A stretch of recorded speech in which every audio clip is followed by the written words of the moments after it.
All right, guys, welcome back to the Spin Zone podcast with me, Cake Eater, and we also got Vile. What's going on, buddy? Not much. It's been an interesting weekend. We had a pretty good local tournament, and I've been hearing a lot of reports out of Baycon. Some good, some not so good. So Yeah, interesting weekend for Beyblade. like our very own Wacko Carnival got first place in the team tournament, so that is awesome. And another local took first place in another tournament. So Minnesota's out there just taking names, doing everything, ripping bays, doing everything, getting the local Minnesota scene out there and doing things. But also, speaking about doing things, ladies and gentlemen, we have another podcaster up in the area today. Ladies and gentlemen, all the way from the NorCal scene and from the Back and Forth podcast. Ladies and gentlemen, welcome Dole AF. What's going on, man? How are you? I'm doing great. Thank you very much for getting me on here. I mean, I'll be honest, I'm such a smaller podcast. I'm surprised you even gave me that shot to get on here. But yeah, no, I really appreciate you guys. I mean, I heard a little shout out like a few episodes back, and people just been pinging me, and it's like, yeah, just had to reach out and make this happen. I mean, at the end of the day, we're all just here to talk about Beyblade, and that's what kind of gets us going every week. I'll be honest, the work week feels long when you don't have Beyblade at the end of the week to kind of expect. So yeah. Yeah, Let's man. do it. That was literally me this past weekend. I worked during our normal Beyblade tournament time, and man, I am itching to be playing some Beyblades. So I totally get that for sure, man. So without further ado, let's kind of give a little bit of introduction to you and your podcast and like your general area of where you are on that map. So right now, the floor is all yours. Yeah, so I mean, I'm the host of the Back and Forth podcast, which is mostly a Northern California Beyblade League, the NCBL. It's kind of designed by NCBL for NCBL. So for better or for worse, we'll sometimes talk about like new releases and all that kind of good stuff. But generally, like a lot of our topics are kind of more focused on the history of the league and all that kind of good stuff. Which on the one hand, it does give extra flavor to like, the events that people go to in our region. On the other hand, there's not really too much like attraction from somebody from even Southern California. Like, there's not, unless they like just want to have something to put on, while they're typing into an Excel sheet or something. Unfortunately, there's not as much value to it. But in terms of like just adding a little bit of extra kind of spice to playing, week to week, that's what really my podcast is for. And I'll be honest, like my engagement in terms of like social media outreach is terrible. Like you guys are like on it, all the platforms plus Twitter and all that kind of good stuff.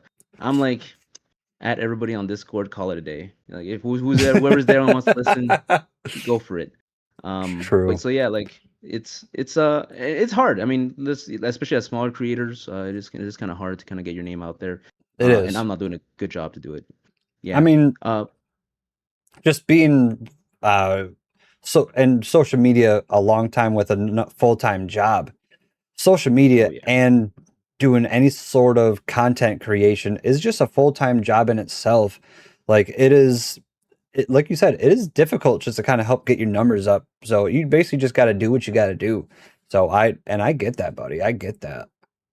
Yeah, for sure. Now, granted, look, I'm lucky enough that I don't live off the podcast because, or else you would be seeing me here with like some top ramen right now. Hey, nothing so wrong it's with more hot like ramen though. love that stuff. Got me through most of my life, to be honest. So yeah, but yeah, it's important to have. And at the end of the day, we just like talking about Beyblade. It's gonna be stuck in your brain anyway. Might as well let it out into the world and see what people react to.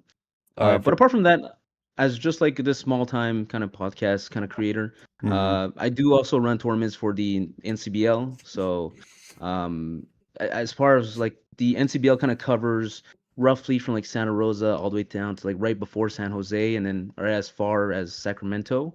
And I specifically am the main kind of tournament organizer of San Francisco proper. So yeah, that's mostly my role in NCBL. Cool. So, and we talked a little bit back scene about like one of your previous episodes, and personally, I enjoyed it.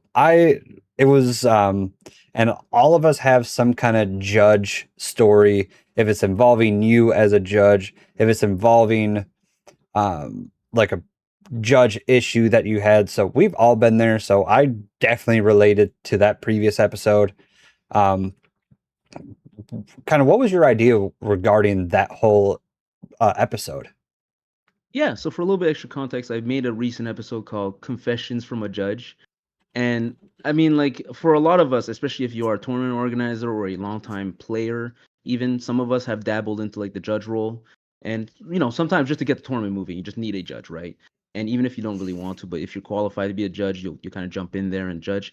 But sometimes, you get the one or two games, you're like, at the end of it, one of those games where at the end of it, you're not even sure if you lost because you just got outplayed or if like maybe your judge just like looked away, and stuff like that. So I thought it'd be kind of fun. And to be fair, I did like a reach out to specifically judges. So I reached out to people who like understood what it felt to be on both ends, and kind of just get their perspective. Like, hey, do you have a funny story of like when a judge screwed you over, or at least you feel like a judge screwed you over, and reverse that. Do you have one that in hindsight you're like, ooh, maybe I might have accidentally screwed that guy over, and then finally just like is there a pet peeve that you have as a judge and stuff Oh like yeah. that. So it was Yeah. it was a fun one. Yeah, I personally enjoyed it. So was one of your experiences talked about on that episode, or is Oh that yeah, I mean, if I'm okay? gonna do an episode, of course I have to throw my name in there Yeah, too. for sure. And I mean, just confession time, if this is a safe zone. Oh yeah, always. Like sometimes kids can be a little rowdy. Hmm. You count down for them and somehow they just don't understand. Look, to be fair, when we say 3, 2, 1, go shoot, it is a little weird that we don't go on go. But especially for kids with their start, they just hear go and they just rip it. And at a certain point, it was just one of those rounds where it's like they're both missing it. But I guess if they both go at the same time, it's roughly okay. So I'm just gonna let it go, even though like per the rules, they're both technically early launching and stuff like that.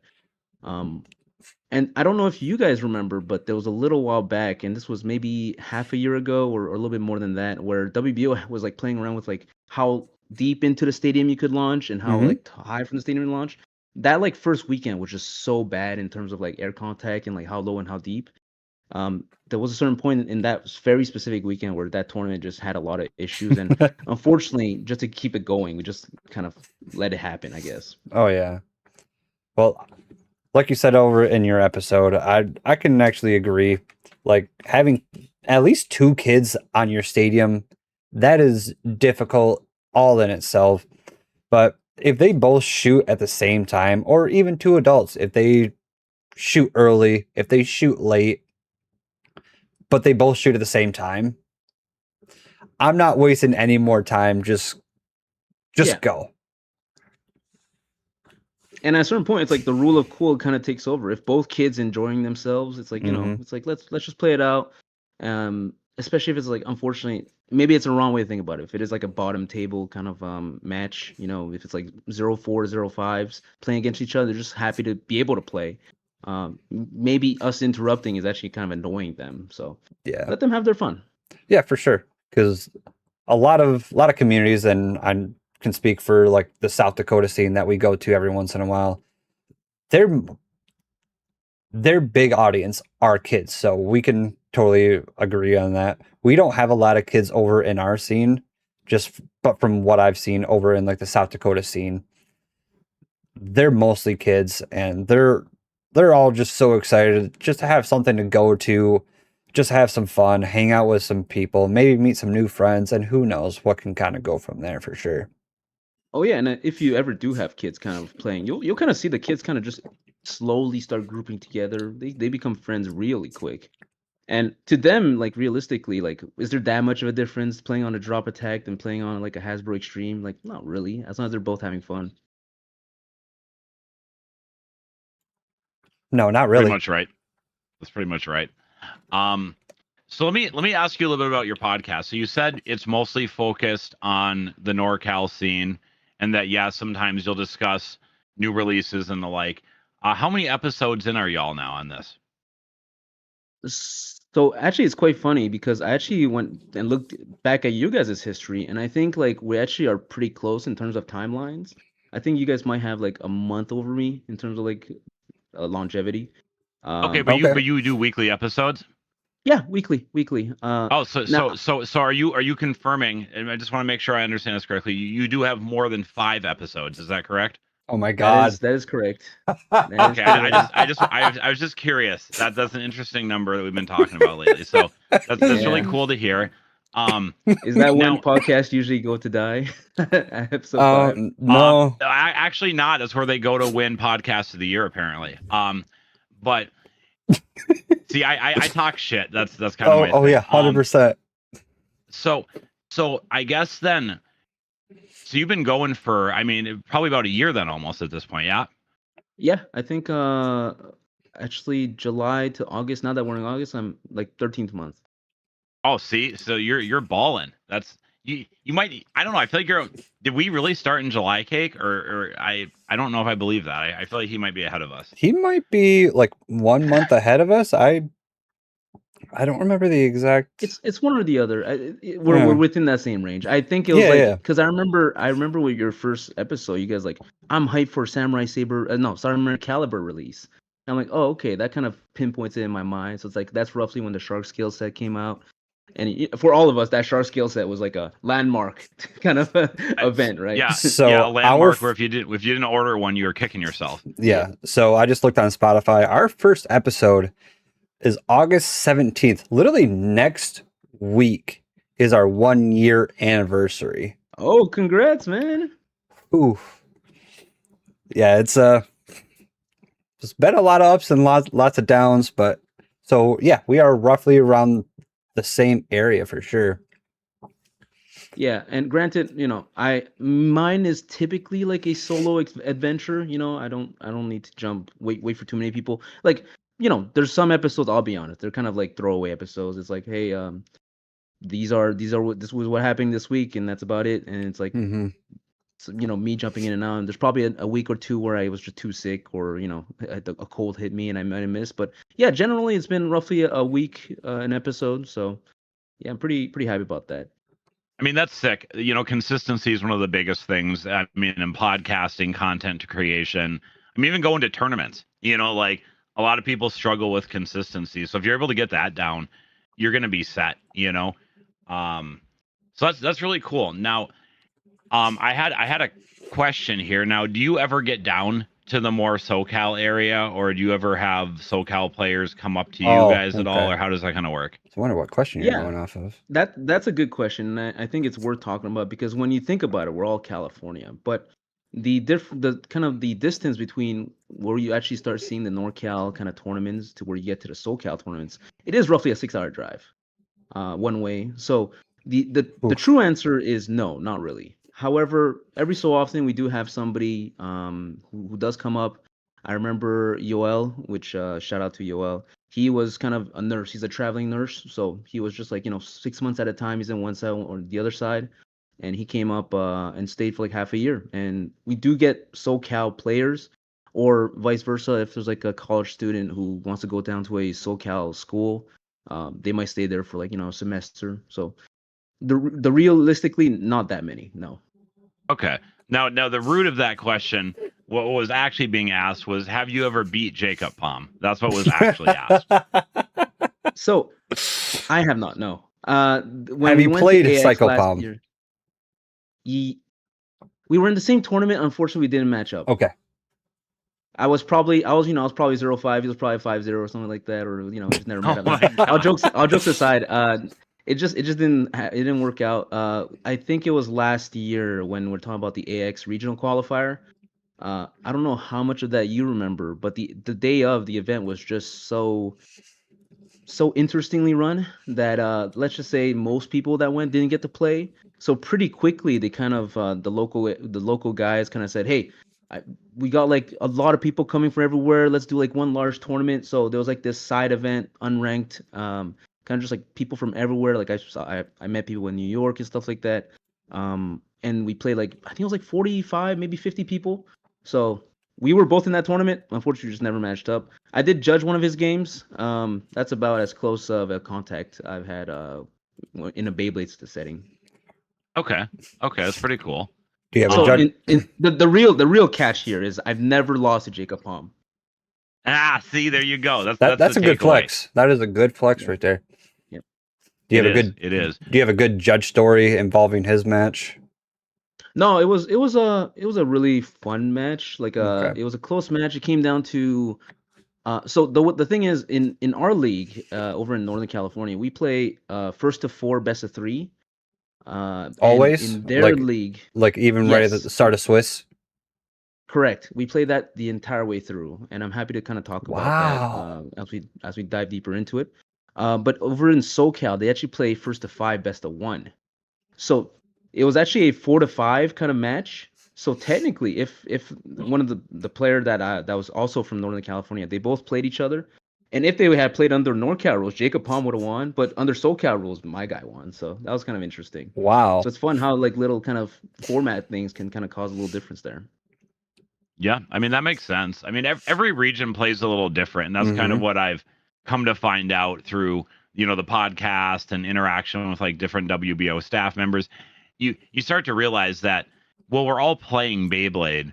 It's kind of like playing baseball here in the U.S. versus baseball in Central America versus baseball in Japan. Everyone's playing baseball, but sometimes the rules are a little different. Some of the leagues they can use metal bats, some they can't. Right. Some of the mound's a little further back, some it isn't. There's all sorts of variation. Beyblade's the same way. Like there's no right or wrong way. There's a way of doing it, not the way of doing anything. No, Yeah, I mean, I think I'm a Go ahead. I'm a proponent of just that kind of variability between like Beyblade formats, because in my mind, look, if I go down and I played in SoCal tournament and I lost, right? And let's say it's a terrible day, I go 0-5. I'm not gonna blame the format. I'm gonna blame my own performance. Say it's like I could have played better. I could have done this, done that. I'm not gonna start saying, oh no, it's the format, guys. I would have definitely won if the format was a little different. It's because like it's just part of the game. Every little place does a little something different. If somebody stands, for example, or 4 millimeters higher, and I'm not gonna start blaming that all of a sudden for me failing every launch, Mm-hmm. And I will say I do feel like there's a difference between playing on like the height spin stands that we use here versus like the B4 height ones versus playing on the floor. Like there is some variance. If somebody told me I'm usually a really good player and like I knew they were a good player and they're like, but I went 1-4 today because we were playing on the floor, like I might accept that as a legitimate reason. Like not, and there's now like, have you guys had your GP this year in Cali yet, or is that still upcoming? So the GP, I believe, is only Southern California. There is no Northern California GP. Okay, so that's you can drive down, obviously, but that's kind of what I was getting at. You've kind of mentioned it's a long drive. You said probably about 6 hours, give or take, for most of this type of stuff. Are you or is anyone in your scene planning on making that trip? From what I understand, there's about like 4 prominent people. Obviously there could be a guy who just joined the Discord and said, I'm going, anybody else coming? But in terms of like people whose name I recognize, it'd be like maybe 4 of them who just on the newer end. Some of us unfortunately did go out like last year and we're a little bit jaded by that experience. So yeah, it's look, if we were in SoCal and it was like a 45-minute drive, like why not? Just go, see what happens, see if it goes well, enjoy yourselves. If it goes bad, you'll have another great story to tell. True. And I was curious because we legitimately, so we've started to have a few people pop into the. Uh-oh. I don't think that's me. Nope. No. So you're good. So Minnesota coming up to Cake. Oh, there you are. Yep. Now, yeah, you're back now. Oh, did I cut out? Yeah, you cut out like majorly, buddy. Oh, that's weird because my thing was all green. Anyways, so we've actually had people joining the Minnesota region Discord in anticipation of coming up here for our GP to, so they can kind of get a feel for how we do things up here and whatever. There's actually a couple guys who are driving up from St. Louis, I believe, which is about 9 hours. And And listen, that's really cool that they want to do that. But kind of like you said, even at 6 hours, a lot of you are like, probably not. And that could be them too, because it's going to be that token system Hmm. where, if their number doesn't get called, they're not playing. I would be devastated if I drove even 4 hours probably and didn't get to play, but 6 or 9. I mean, that's wild to me. I don't know how you guys feel about that. True. No, it feels terrible. I mean, especially with the context of what happened last year. And last year, look, a token system, look, at least in some sense, you could get an idea by like maybe an hour in, you're like, oh, okay, I didn't get in, maybe. But the problem with last year was that they kept kind of stringing you along. Um, and it really just felt like they were unprepared. I don't know how much of the AX qualifier you guys heard about last year, but at the end of it, they said that they were expecting like 40 people. And I'm like, 40 people, like this is Anime Expo, one of the largest anime kind of conventions in the country. Uh, Just 40 people can accidentally walk in unrelated to Beyblade. How can you possibly expect there's only 40 something people? Yeah, and it was the So one and That's only like world qualifier too. yeah, unless you were a kid. And if you were a kid, I think you had like 3 qualifiers, but yeah, it's the That only I don't open know. one. no, it was wild. And I was in talks with somebody, and I don't want to get into too much detail, but somebody who was involved in the GPs this year. And I had told them, I'm like, listen, the best thing I think they could do is to cut down the number of kid slots and up the number of adult slots, because I think that's how it's going to play out. And sure enough, I got some numbers back from Toronto, and they had around 200 adults show up, which means some of them, only 128 got to play, and they only had 32 kids, even though they were set up for 128 in the kids division too. Hmm. So my thought was like, well, why don't you guys just set up for like maybe 64 max in the kids divisions, and then try to use that extra time you're going to have, try to make the open division a little bit larger. Yeah, Uh, yeah, That's 240 or something smart. like that, adults. Yeah. yeah, because I think plenty of kids like Beyblade. I'm not arguing they don't, but I think, if the kid happens to live within an hour, they can probably convince their parents to take them. But if it's more than that, you got to figure 12 and under. Maybe if they were a 15, 16-year-old, they might have more luck with that. But when I was 11 or 12, I can't imagine being able to convince my parents to drive me 2, 3 hours to anything. Like, Right. Unless I mean, there was there something in were for like them. birthday parties I missed because my parents didn't want to drive like 30 minutes. So Oof. yeah, it's tough. Yeah. and this is something that I think is going to happen. We had a comment here from Burr. I don't know if you know who Burr is. Red Line Rumble. No, unfortunately, no. You never heard of the first one they gave away a car at. Yeah. The Kurt Oh, yeah. Okay. over Yeah, over in when you say like Michigan. that, yeah. Yeah, of course. Yeah. Now he's I believe the last weekend of August, he's got another one coming up now where he's giving away 2 tickets to Tokyo for Mhm. first place.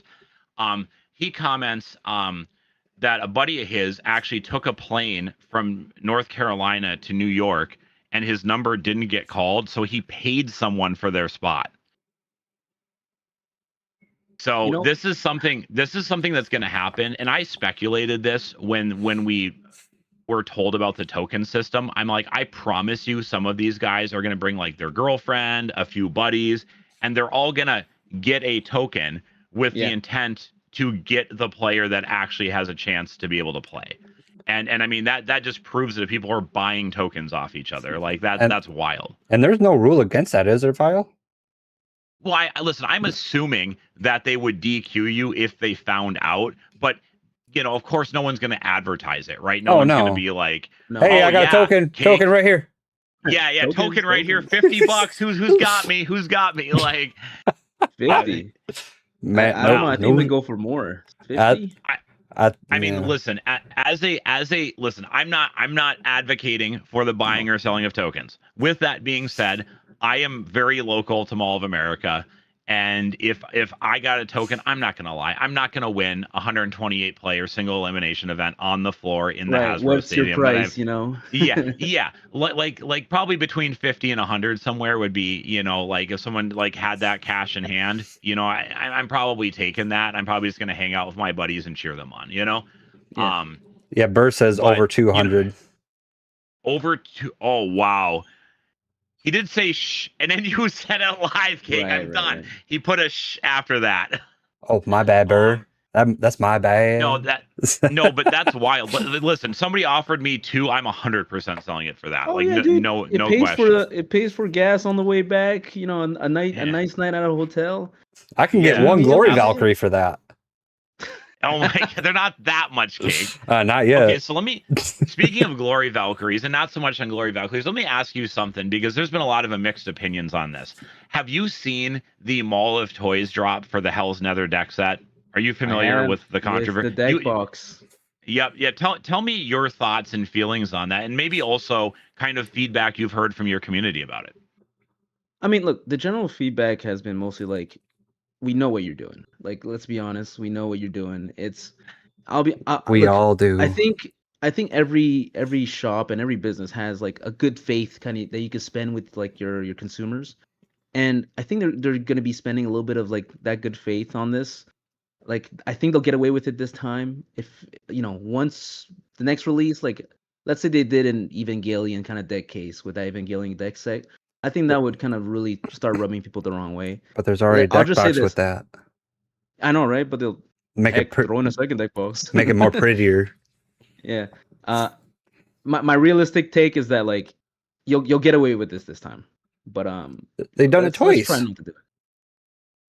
Yes, the Glory Valkyrie and with the the Glory Hell's Valk. Nether. Yes.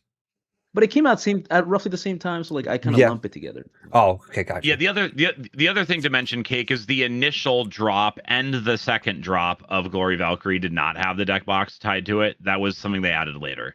So Yeah. This was very recent. I think you're right. I think everyone's willing to give a place a pass like one time. Also, the Hell's Nether deck set is incredibly popular, and I think that kind of led some people to overlook it. I think if they try this now on Treadcroc, they're going to be cruising for a bruise in the court of public opinion. Like, I really do. To be fair, I've had in my community, there's a lot of people who really like that Treadcroc. I do not know why, but then they'll kind of read the fine print. Oh, it's CX. Never mind. Maybe I'll just buy the log chip or something. But oh my god, I think the big thing with Treadcroc is it's a select. So you only if you're just wanting to play it, or you're wanting what's the new ratchet 550 in that one? Yes. You only need one. So I think if they try to get away with like, oh, buy this random booster for $30 or $35, but then also an extra $40 for our Treadcroc deck, that's not going to work, I don't think. No. I mean, they're really playing with a slippery slope, and I mean, like, I think the frustration with the scalping issue and like just the pricing explosion has just made people a lot more kind of tense. And we even have like small issues in our community where it's like somebody who's selling at like even above MSRP gets called out a little bit, and it's like we're trying our best, like the marketplace, like the prices vary a lot right now, and sometimes it's hard to even get a read. Like, for example, let's say right now I got the original sealed Shark Scale deck set. If I had to put it out right now and I put it for $100, which is obviously more than what I paid for, but it's significantly less than what you're paying on the market for. I'll buy that right now. Am I the issue? Exactly, right? I'll buy that right now. A lot of people are very sensitive about stuff like that, and I think this new drop with like the deck set, it's like it really does. I think it'll rub people the wrong way. Like you said, there's enough hype behind it that this one didn't. Yeah, exactly. Love that. In hindsight, this is such a good set. In hindsight, but where did that come from? Right on my shelf. Is that just the empty box? It's just a box. Yeah. Okay. So I'm coming over right now. Right. So Dull, I feel you 110%. As someone who vends a little bit myself, I'm constantly like struggling both like internally and externally with like, is this a fair price? Like, where do I need to be? Because when the market is the way it is, I'm not getting these things at some wholesale rate. I'm getting them off of individual sellers in Japan, and I still need to make a margin too for it to make sense for me.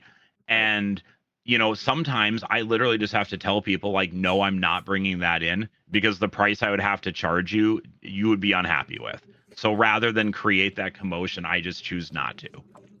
Oh yeah, and the thing is that the prices have just been fluctuating so much. Something that could have been right, you estimated a price about a month ago, this month might be completely off.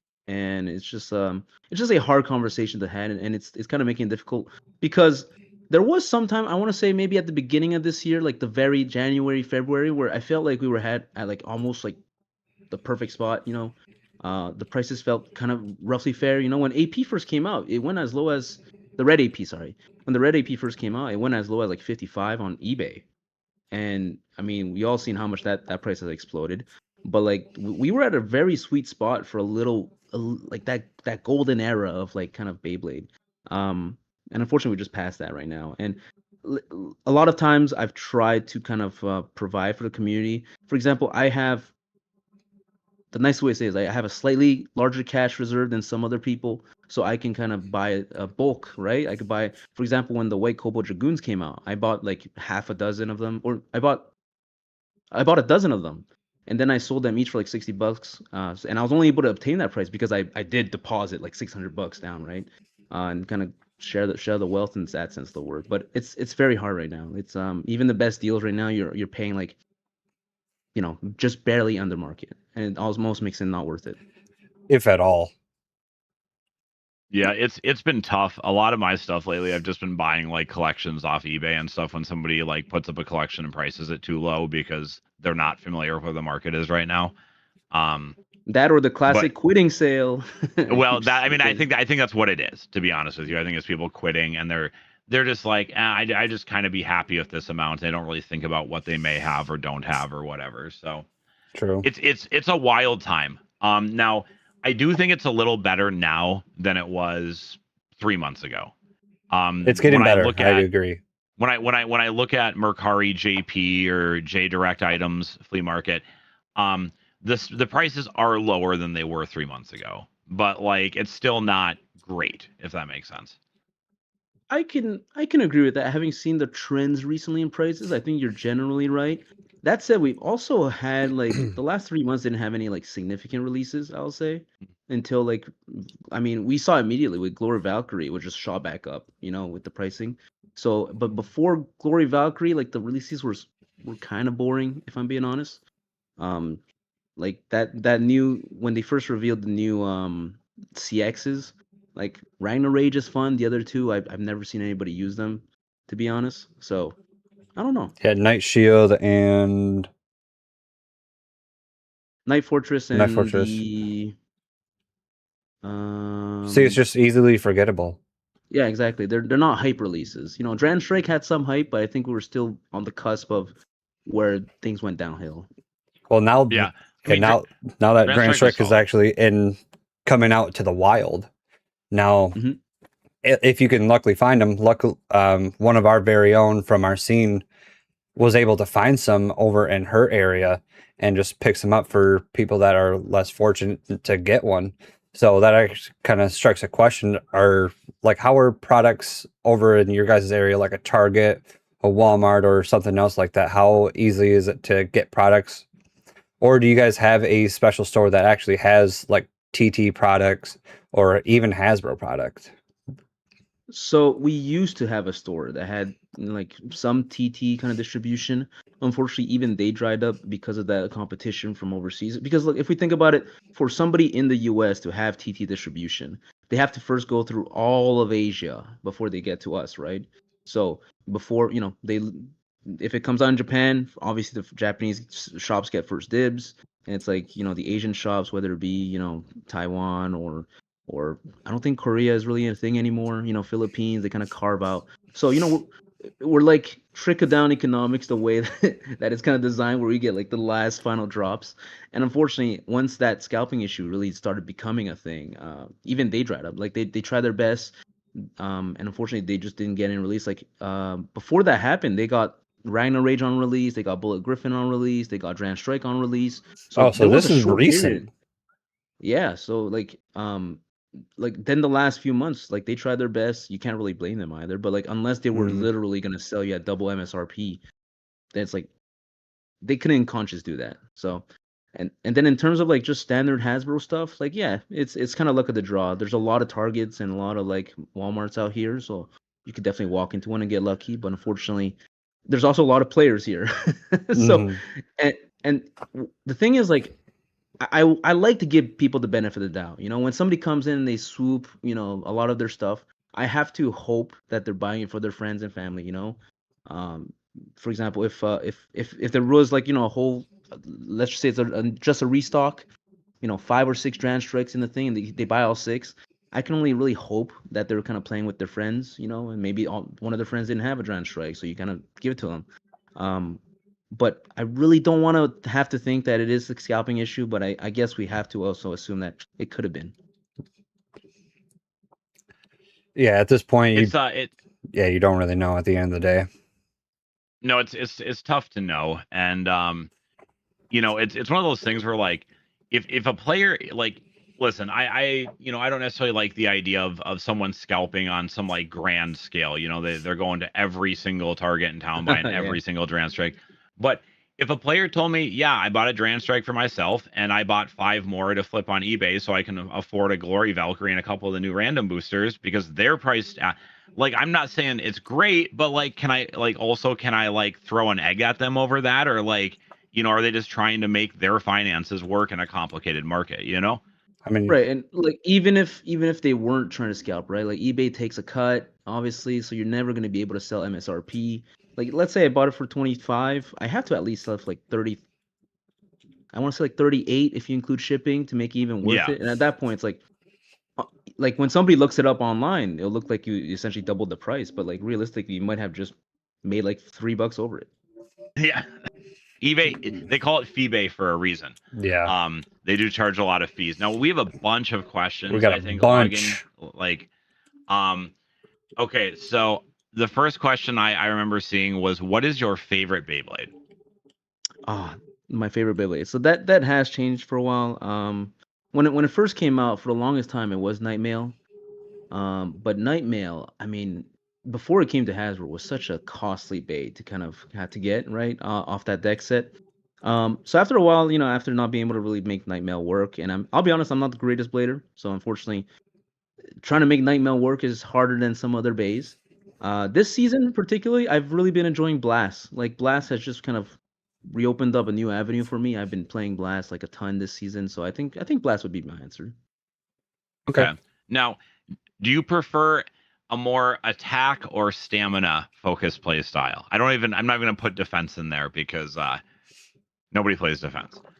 So the thing is, I really love rock paper scissors. So my deck has always been, you know, a very heavily stamina bay, and then a very attack bay, and then something that's like there's no defense, like you say, is not really a real thing in Beyblade X. So Blast kind of takes like my third win condition, which is weight bully, as a weight condition.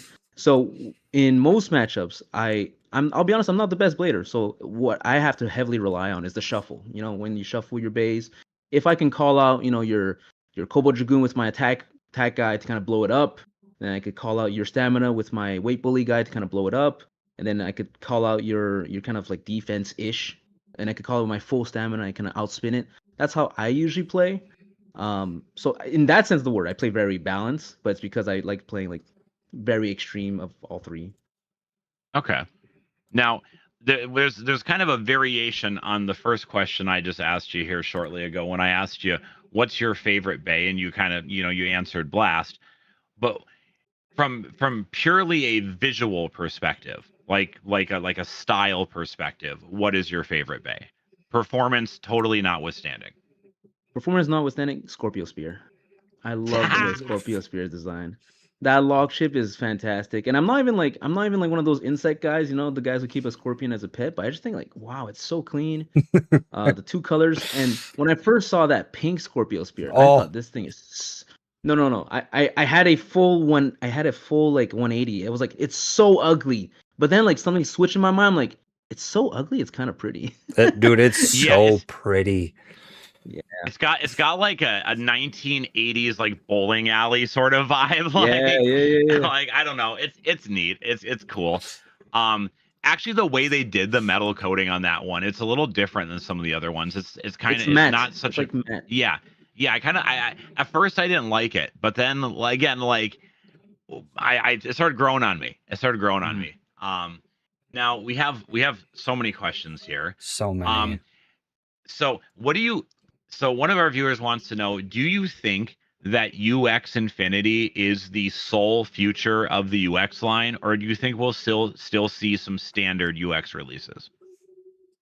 So on all purposes, UX should have always been the line that kind of allows the most creativity, right? Like even before this new UX plus or whatever you want to call it, because BX is like the most simple, and even this new BX line is gonna just be like more metal, right?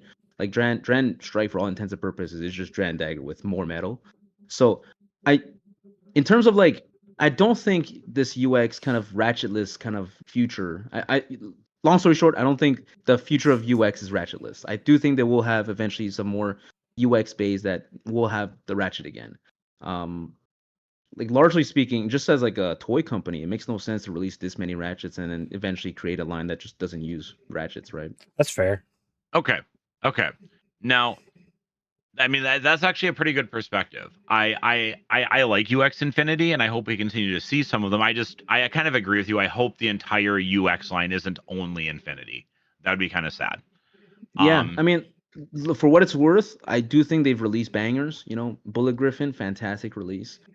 Just the fact that it's so fun, it makes every matchup kind of like a 50-50 if we're being honest. The Glory Valk, if you have it, you can try it. It is fun as hell. It's so That fun. thing It's is- so It good. is.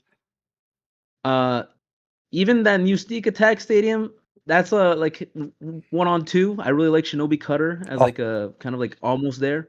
That Rampart Aegis, I'm like, all right, let's stop. No, that's not it. Dude, That's- Cutter's but, so good.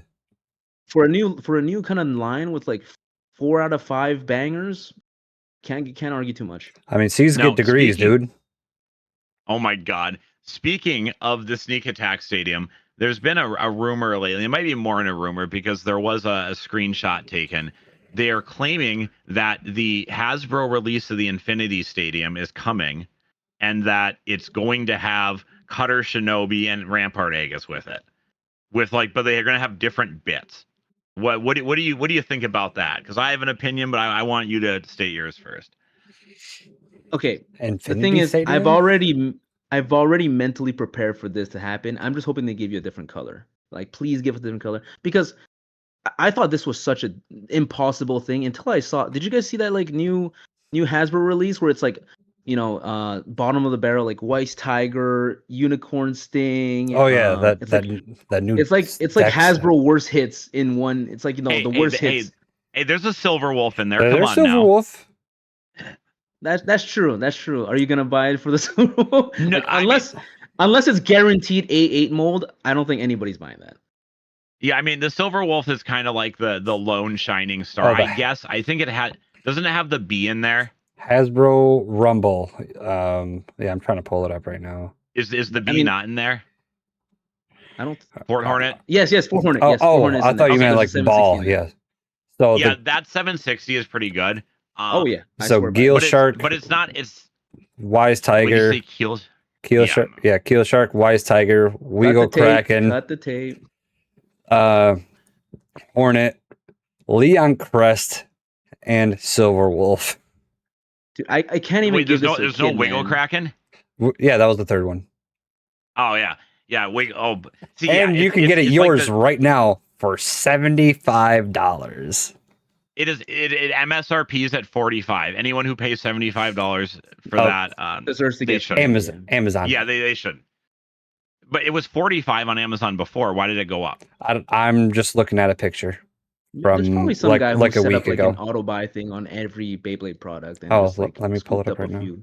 It could. I guess it could also be from the Canadian Amazon, which would show a higher price because Canadian dollars, as you know, Cake, from our recent trip, are not the same as U.S. dollars. Yes.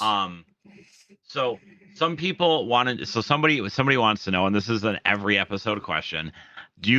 What kind of launcher do you like? Proto. Clip and rip. I am a tried and true winder launcher man. Winder launcher, yep. To be fair, I've tried every launcher, and for about like I want to say 6 months, I did play string for a good while. And my issue is, as a person who doesn't really get to physically play the game a lot due to just how my work schedule happens, I have very inconsistent string rips. So like sometimes I would bounce like 14,000 K, or sometimes it would go as low as like 9,000. And for me, as a guy who uses a lot of like the data within a match to kind of make my decisions during like the shuffle, right? If, for example, I'm outspinning this guy this match, and then I just under rip and get outspun, it's like, ooh, I'm that's really bad. So with Winder, I've been consistently hitting like 12K. So for me, it's like I could use this as like, a frame of reference. That's totally fair. Now, a lot of people were upset that when we were talking about UX Infinity, we didn't mention Valor Bison.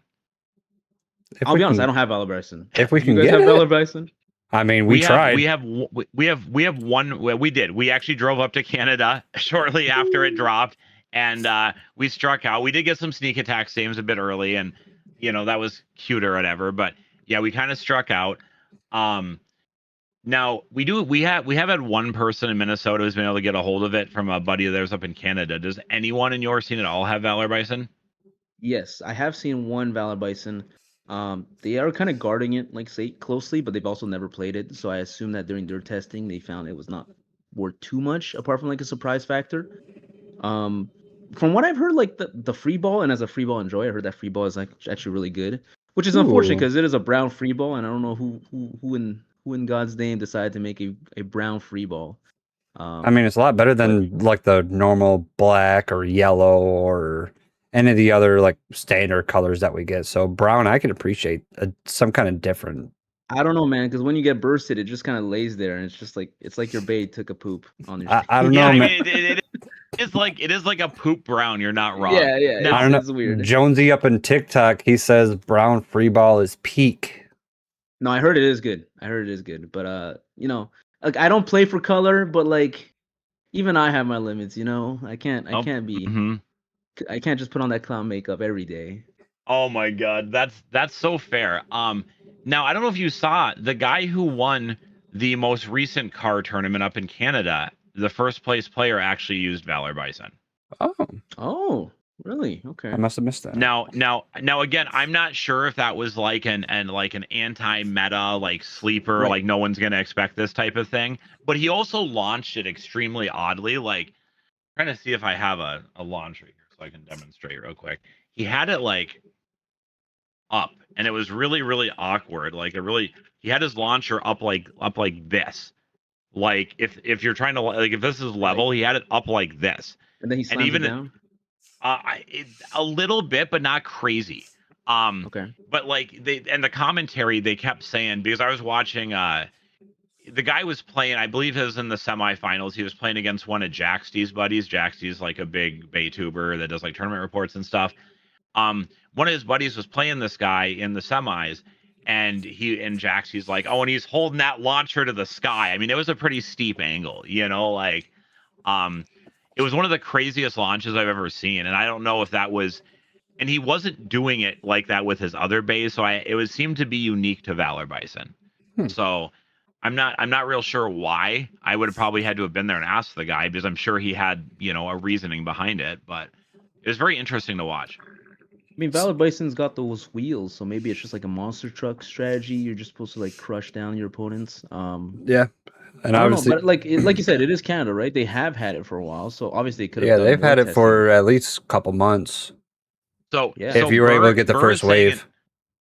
Yeah, Burr is in the comments saying that he was at the event, and Burr says that he's the player's like a very strong X side player, and it was like a counter launch technique. Oh, Interesting. I wonder what the bit was on then. Burr can probably tell us in the comments, but I don't actually know offhand. Oh, look at that. Mr. Bacon is home. Ladies and I'm gentlemen, here. I'm back. we have the third place team first place team First place team winner. First place Right team there. winner Away from him. all the way from Bacon There over it in is. Texas. He got the trophy to prove it. Ladies and gentlemen, welcome back to Wacko Carnival. How was your trip? It was good. It was something. I had a good time, but Bacon is a whole list of topics to get into for another day. I think. That could be a whole different episode. That's fair. Okay, I got one Tune in question I next got to ask you. episode for the Bacon Yeah. episode. Right. I have one question I got to ask you, Wacko. is it true that T's mom had to track down Mimsky to get T's trophy? Yes, that is true. 100% Okay, true. I just wanted to make sure because I'd heard a little rumor, but I wanted to clarify. No, that is 100% true. Shoutouts T-Dog, by the way, national qualifier champion. Yeah, that was sick. That was sick. I do feel like he should have gotten a little bit better prize for that too, but again, we can get into that another time. Yeah. Yeah. But Wacko, right so now we have Burr right here, or not Burr, Dole. Man, we don't were just. like Burr. Yeah. I mean, we were just talking about Burr. We were talking about Burr. Leave me alone. Oh my god. We got Dole, What's up? and then Dole. This is Wacko. Fantastic. Nice to meet Okay, you. What so- did I miss? What are we talking about? Well, okay, so before we move on to what we're going to talk about next, Burr did clarify he was running Valor Bison on Rubber Excel. Oh, you're talking about the car tournament in Canada? Yes. Yeah, Valor Bison Warren RA. That combo's kind of sick. Yeah, so I think that had to do something with the launch style. Okay, here we've got it. Who's Wacko? Oh my god. Okay, I'm curious. Okay, well, we're gonna do this. Dull, have you ever watched wrestling, or do you have no idea about wrestling? Oh god. A passing understanding of wrestling. I don't really know Who's the Wacko? federations or To whatever be too much. like, Not really. Okay, so you don't need to know a ton to answer this. Okay, so let's go around the panel real quick. What WWE wrestler does Wacko remind you of? If you had to pick one. Nah, you got me, man. I don't know. All right, well, Cake and I do like wrestling. Cake, who do you got? Oh man. What heel? Oh, it is a heel, huh? Okay. Yeah, his heel. Man, that's actually a really good question. You guys could say anything, and I wouldn't know any different. All right, I'm probably Don't gonna know go anything like about wrestling. probably Triple H back in the Attitude Era because he knows he's good and he'll prove it to you.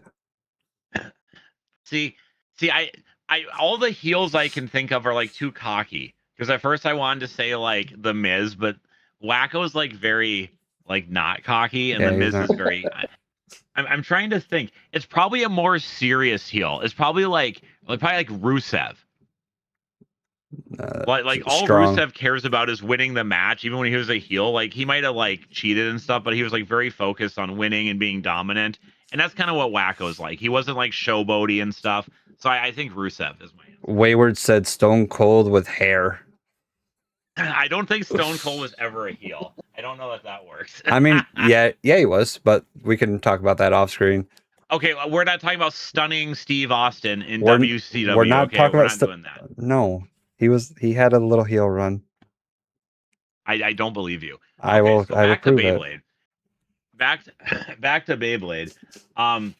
So Wacko, did you have like overall you had a good time though?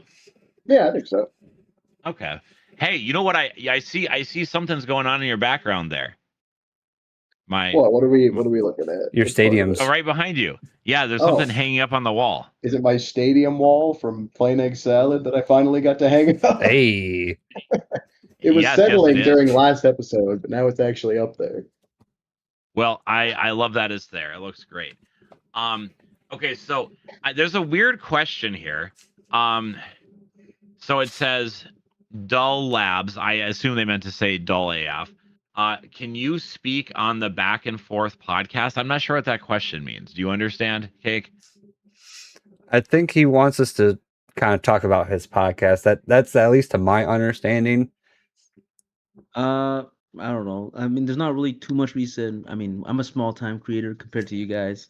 It's unpaid work. No, all jokes aside, like Dole Labs essentially I do run tournaments, and kind of like Dole Labs is what I use as like my kind of organizer name. Oh, okay. Now I understand. Okay. That makes So- more sense. Yeah, that- so that this is might from grab that. Looney Lux. Thank you, Looney Lux. But like my back and forth podcast, like you said, it's kind of like just a Northern California kind of base episodes to episode. I do like more like player stories too. Like I do a lot of player stories, and like kind of get a little interviews with people within the community and kind of get their voice out there. And I think at least for my end as a league, it has kind of helped kind of add a little bit of like humanity to it. It's like when somebody who's been playing for like a year plus gets their first win, like that means something, and let's say they're really good, they've been kind of top cutting and podiuming like dozens of times, but just always missed out that first. And to be able to kind of just tap into that kind of a little bit of that emotion and grab that out and share that with other people, I think is really fun. I respect that. That sounds cool. So what was your so like true mission of this podcast then? Was it just kind of just like tournament recaps, or what was there like an actual like really goal set in your mind that you wanted from this podcast at the end of the day? So the real answer is that I kind of got dragged into this. So when I first kind of put it, and I kind of talked about it a few times, I'm very much a data guy, and I kind of like looking at the data and stuff like that. And like as a league, we do track like these are the winning combos, these are the combos that made podiums and stuff like that. And I usually just take like an one night, maybe an hour and a half, kind of just going through the combos, kind of like a lot of theory crafting of like Beyblades and stuff. Like, oh, what should I bring over this week? Maybe if everybody's playing Wizard Rod Hexa, maybe I'll play like Wizard Rod Free Ball or something, just to like kind of match and give me that extra little edge. And make sure it's the brown free ball. Yeah, exactly.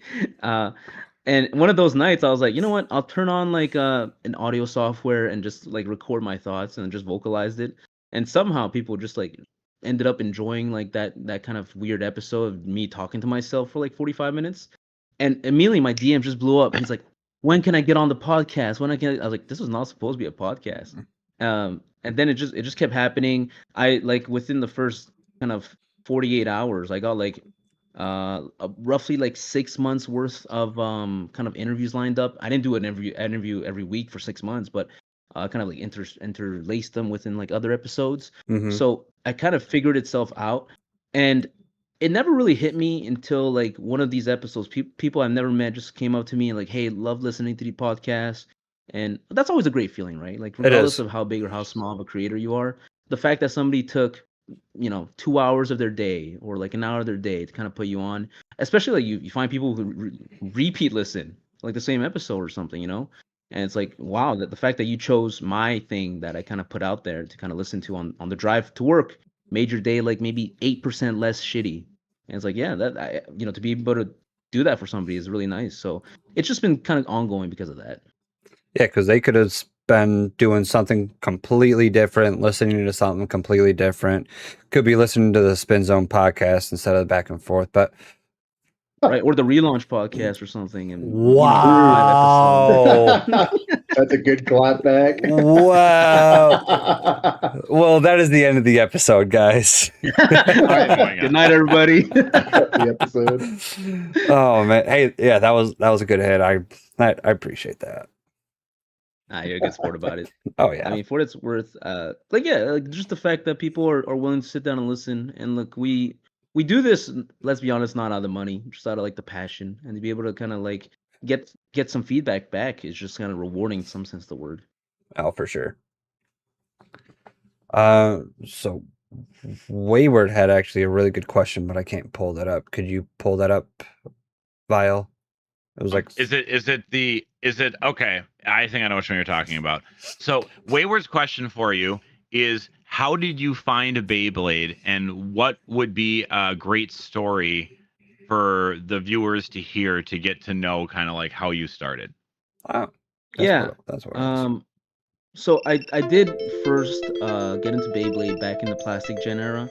Now, get into it is a very kind of ephemeral term because it was one of those like kind of school trends. Everybody had a Beyblade for like that month, right?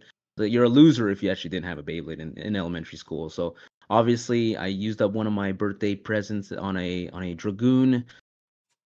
One of those remote control Dragoons. I don't know if you ever remember those. They had like a little kind of trigger that was supposed to make it be able to remote control. It never worked, or my dad just never gave me a battery. One of the two. So yeah, that was fun for like whatever amount of time that was trending during school. And after that, I kind of completely missed Metal Fight, completely missed Burst. And I just remember like every so often I would go into Target, and even though I'm an adult, sometimes for whatever reason the toy section just gets me every time. and I walk into it, I was like, this Beyblade looks weird. Like who's playing this stuff? Like Bay Wheels, what is that? They So can I was really kind of move. ignored it for a while. Oh my Good to God. know. Yeah, and then one of the I think it was like 2024, the end, the last, maybe fall of 2024. I walked into Target one day and I saw Dran Sword, kind of like the OG. It's like, this is pretty cool design. It's simple. They didn't try to oversell you, and as an adult, like sometimes like you don't need that many flashy graphics and stuff like that. It's like, oh yeah, this does this. I looked at the back. It's got these interesting stats. In hindsight, those stats mean nothing really, to be No, honest. those But stats are it's kind of like, on the back of those boxes were complete garbage. no, yeah, they're useless. But it was like, oh, okay, it sure gets on my brain. I did the old kind of Google search. Is there a Beyblade tournaments? And there was like one run at a park, and that's how it kind of started. Me getting into the Beyblade X hobby. But no, like generally, I don't have too much Beyblade experience, so it's a pretty sad story. No favorite Beyblades apart from that Dragoon that just never worked. So you went right from plastic all the way to X with nothing really in between. Honestly, saying that I even was in plastic is kind of a lie, considering like it was just playing in the parking lot of a school for like every week, for like the 30 minutes before your parents come pick you up. Oh, That's That's about where it. it was at, though. Those battles in the school playground were lit. They Oh yeah. you we don't used to settle. have Okay. like this stupid little stadium that somebody brought in and just had a bunch of people playing Metal Fight during recess until they banned Metal Fight. Then we couldn't do that anymore. But those were Oh good no. times. That's terrible. They can't ban Akuna would die if they banned Metal Fight. So I do have a question for you.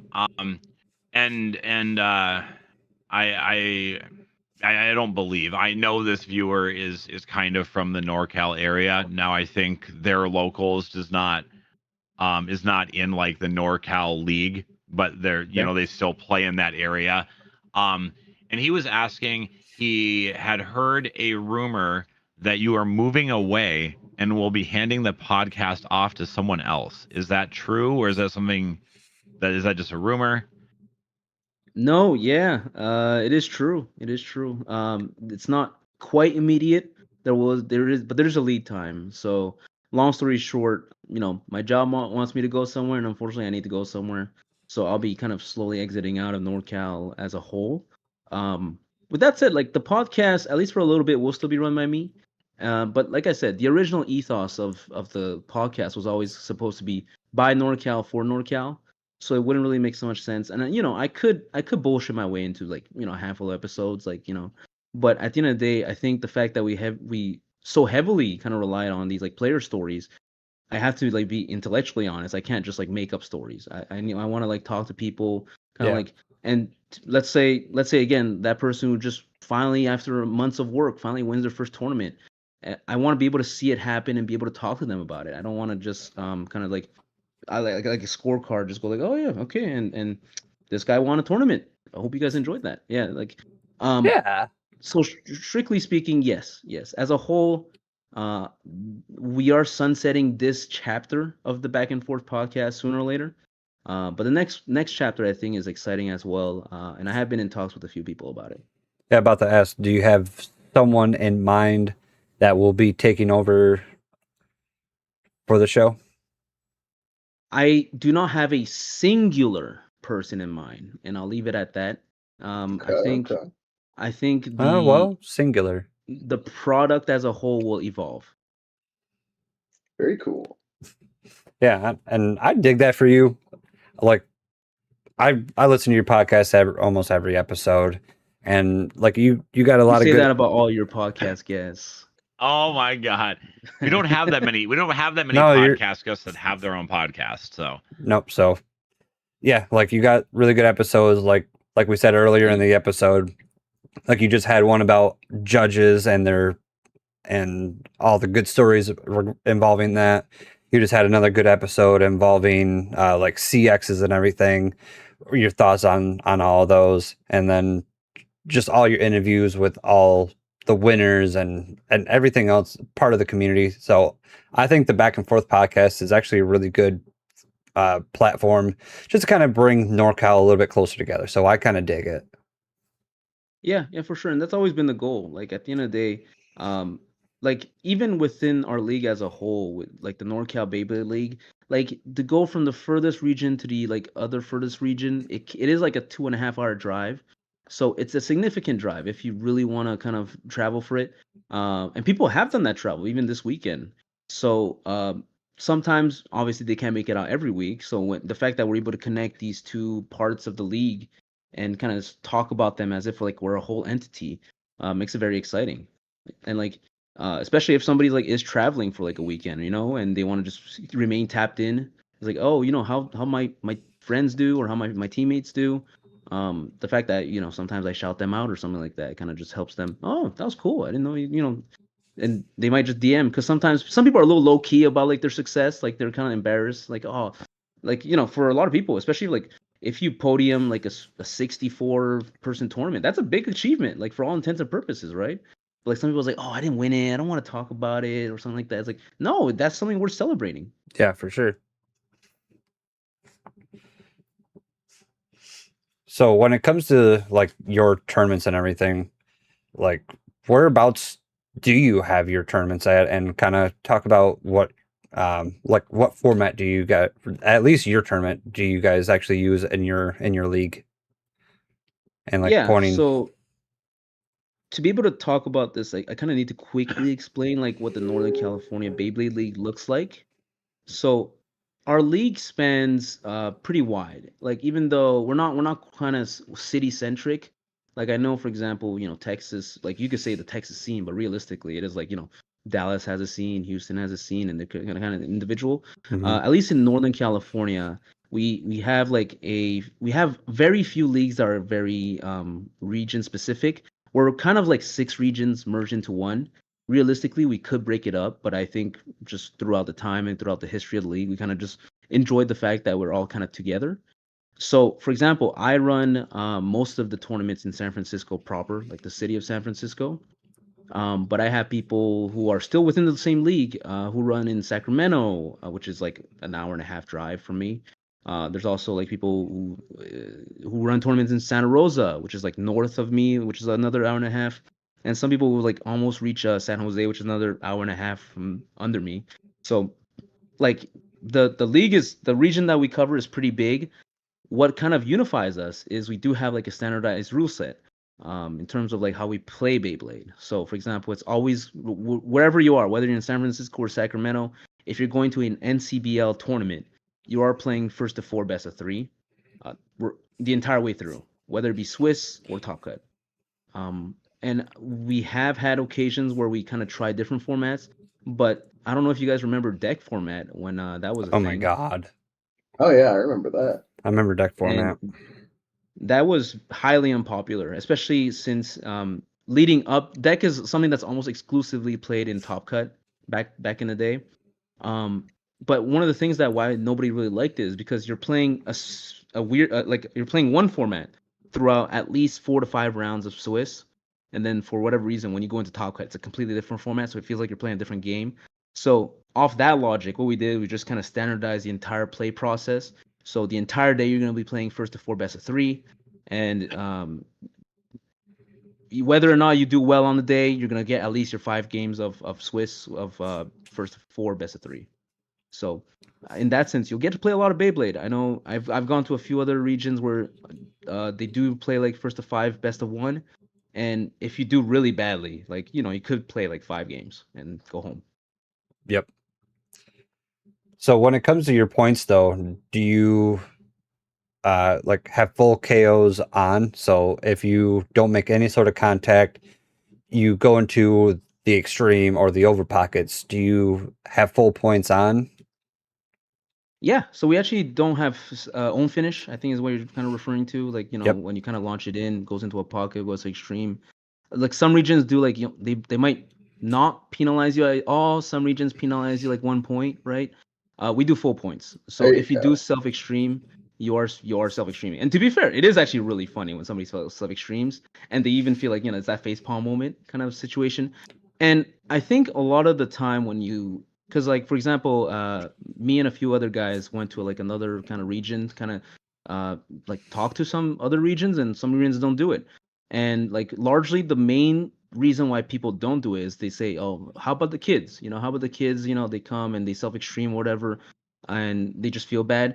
But I think we shouldn't coddle kids as much. I think like we really greatly underestimate how competitive even kids can be, especially like the good kids are really good. Yeah, some kids are a and lot like better than the adults are. yeah, for sure. And I think like we're greatly underestimating like how good a child can be and how quick they can learn. Like sure, they might self extreme this tournament, but I could bet you next tournament they're self extreming less. Next tournament they're gonna extreme you. So it's one of those things. So like I'll be honest, like sure, there was a little bit of pushback at the beginning in terms of like, oh, self KOs, and there were some people that say, maybe they have like a physical kind of quirk that makes it kind of hard, like maybe muscle control or whatever, and they kind of like accidentally like pull too hard or something like that, which is a real thing. But I think even those people, after giving it a shot over a course of like 1 to 2 months, like they've improved greatly. And honestly, at this point, they're like some of our best players. So Yeah. yes, it does feel a little bit like kind of suffocating when you kind of lose because of your own self pocket or self extreme. But realistically, like we all know sometimes there are some launches that are kind of high risk, high reward. Like we've all seen that one launch where you're kind of like aimed at the extreme stadium, but you're hoping to grab onto rail and like do like a little immediate kind of side dash. But like if it's high reward, high risk, then you have to have some risk, which is like what that kind of represents. True. Yeah, I agree with all that about full punish for sure. Earlier when you said that you play first to four, best of three for an entire tournament, I really liked that because we've been having talks around here. We do for our first stage, first to five, and then we switch to first to four, best of three. And you running an entire format consistently throughout a day, I think makes more sense than what we do because we've been having talks You're about practicing that this. for 5 rounds. Exactly. Like first to four and first to five, they're different games. They're very similar, but there's different deck comps that you want to do for both. Like I'd say stamina is a little more favored in first to four because 1 point is worth a little more of the game. But so we've kind of been having talks about maybe standardizing the format one way or the other. But yeah, I just think it's cool to hear about a scene that already does that. Yeah, and look, I completely understand the value of first to five, best of one. And as a tournament organizer, I can tell you, like the main advantage is speed. Like this running a tournament at playing a best of one is so much faster than running a tournament playing best of three. And it adds up, right? Because like over 5 rounds, that's potentially plus 10 potential extra games of Beyblade. But our thought process is, look, let's be honest, most of us don't get to play that much Beyblade a week. You might have one tournament if you're lucky, two tournaments if you're like really dedicated. So if, for example, that hypothetical person who drove over from Sacramento over to San Francisco, right? That's easily a 2-hour drive. With traffic and stuff. Yeah, So you it's got to like, make it worth it.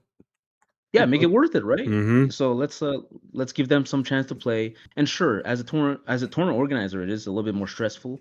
But like I signed up for this. I signed up to be a tournament organizer. I signed up when my mentality is if I'm running a tournament, the only person's day who can suck is my own.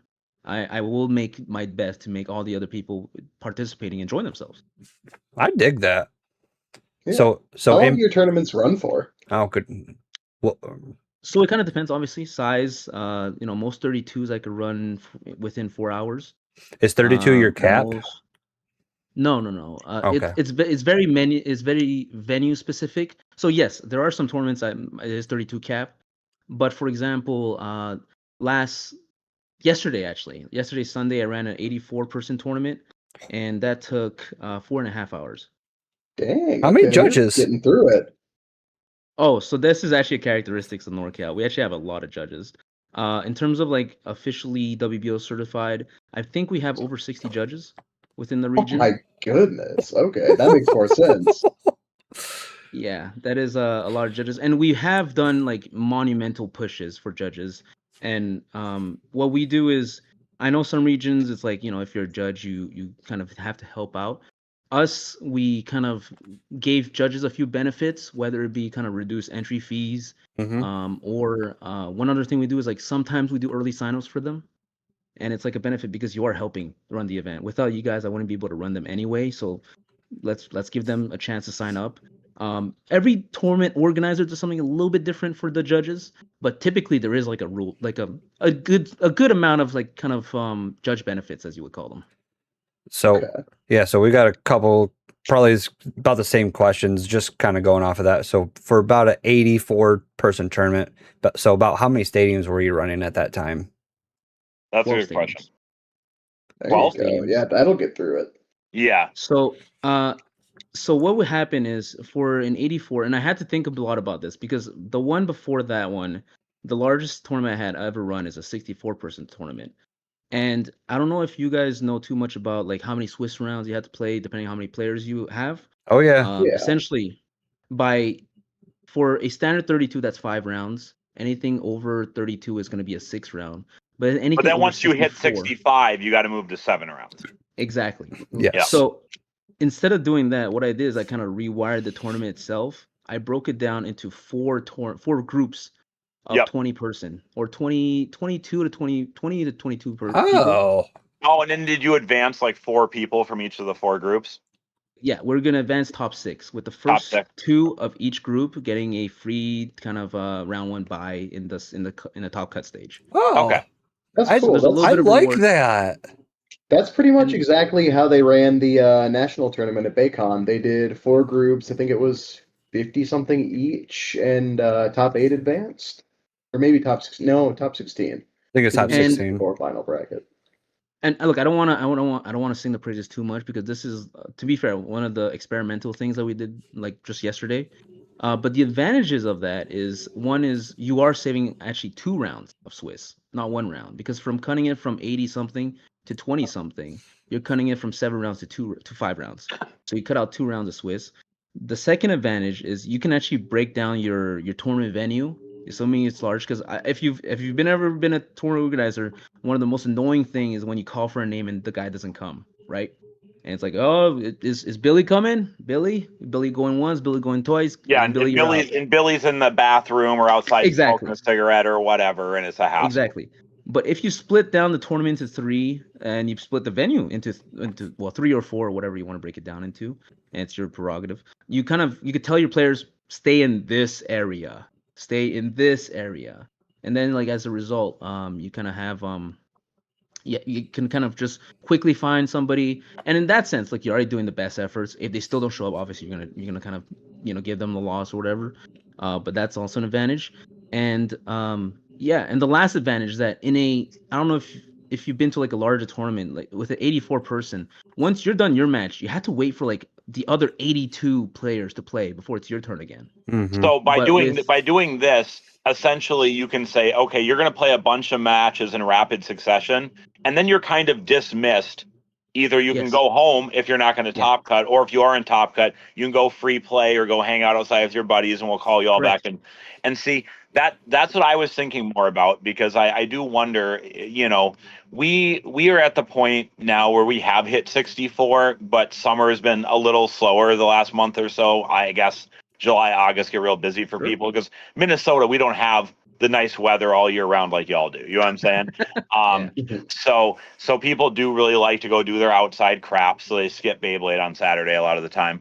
But if we're starting to run stuff, in fall and winter again, where we're starting to get, 80 people, which hopefully is the trajectory we're on, Sure. that could actually help, I think. I think that's actually a really neat idea. Yeah, I dig that. Yeah, and one last thing is realistically, like at what point is playing like multiple rounds of Beyblade just starting to move into like torture territory, right? Like let's say like we're talking about hypotheticals like 80 people. Let's double it, 160. This would be like a 8 to 9 rounds of tournament of just Swiss. And like I don't know about you, but like by round 6, in a big tournament, I'm starting to get tired, and I still haven't played Top Cut yet. So like especially for kids or something, like do they even have the energy to run that much? So by breaking it down into 5, and I think 5 is like a pretty acceptable kind of amount of Beyblade to play before you start getting, it's not even worth coming out for only like 4 rounds of Beyblade. Yeah. But at 5, I feel like people are like, okay, it's worth coming out. I'll play, even if I don't do well. I feel like I'll play a lot of Beyblade and all that kind of good stuff. So, it's also like, at a certain point, there's a diminishing reward of how many rounds of Beyblade is fun, actually. Well, yeah, and then the amount of time that can take. No, I totally understand. Not just because really playing, I don't think playing 7 or 8 matches of Beyblade is crazy. Like I can do that, but if I have to stretch that over 7 or 8 hours versus I play all my matches in a 2-hour window, and then I can either go home or I can just chill and wait for Top Cut and not stress. Like that's probably pretty positive. The only problem I can see with that in Minnesota is that whoever's in Wacko's group is going to be upset, and whoever's not in Wacko's group is going to let out a cheer of joy when they find that out. You know, I was going to say, I saw this happen at Baycon because they ran pods for their national tournament. There was one pod, and I was calling it the Pod of Death because it was, I think it was group, I can't remember which group it was, but just so many big names that I recognized were all stuck in that one group, and I wasn't there, thank God. But I do agree, I saw a comment, I forget where, but it kind of can take a little bit of the competitiveness out of getting into Top Cut if all the really top tier players get put in one pod and then now there might be a way to circumvent that. So let me ask you this, because I am curious about this. Now, when you were running that, now does the NorCal League have rankings? Are players seeded when an event starts? Yeah, we do have seating and everything. We actually paid for Challenge like premium, or what it's called. Okay. To be able to kind of run our own kind of community. So we have had like 3 seasons worth of kind of seating data already. So our seeds are pretty fair. So I think Wacko, I think we could do that if we were grouping by seed. So not all the top players are in the same pod. You know what I'm saying? Right, because there's randomized and there's also seed by ranking or whatever. So you just get the seed by ranking. Now, look, I actually thought the same thing, because a group of death is like a very real thing, or like the group of life. You're like the best player of like a really kind of low. Yeah, like a weaker pod. Low skill group. Yeah. And like this was something I was actually really cared for. So I looked at it yesterday, and I kind of talked to it with a few people. I was like, sure, there was maybe one group that's like a little bit like less, but I think overall the groups were pretty competitive. And I'm sure you guys all have like at least that one guy who's pretty good who just can't come out to that many tournaments, and like his hypothetical elo does not reflect how good or how bad he is.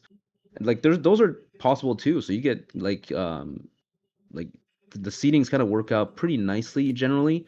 And look, we are doing this after almost like a year and a half of doing this, so we have a lot of data to work on. And like hypothetically, somebody could have been developing for a year and a half, and I don't think it's unfair to say like the person that like whose elo might be a little bit lower doesn't always represent like what they are now.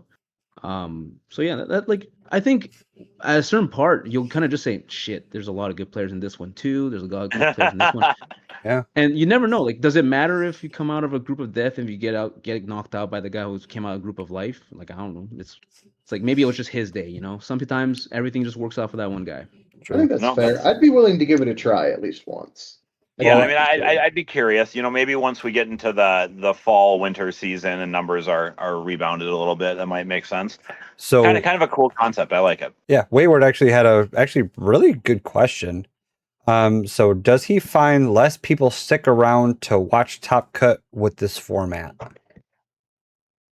Yes and no. But realistically, the same kind of people who would kind of leave anyway already left. Like, let's be honest, not everybody sticks around for Top Cut. But like the thing is, a big tournament, there's like a weird sense of camaraderie in like a big tournament in like that kind of sense. It's like, let's say you came out of Group A as like one of the people came out, and like you were hard fighting against this one other rival in Group A, and then you get knocked out. But you want to see like, hey, was my group actually really that hard? And if like my guy wins, it's like, oh, okay, I was in the hard group, you know. And there's like a weird sense of camaraderie that comes out of that. It's like, you know, people was like in the old wars where like came out the same unit, you know. It's like, oh yeah, like let's go see how my Group A buddies are doing. No. So there's a little weird stuff like that too. So I wouldn't say there's less people I wouldn't say there's more people that drop off. I think it's about the same, or a little bit more even. You know what, you're selling me. I really like that.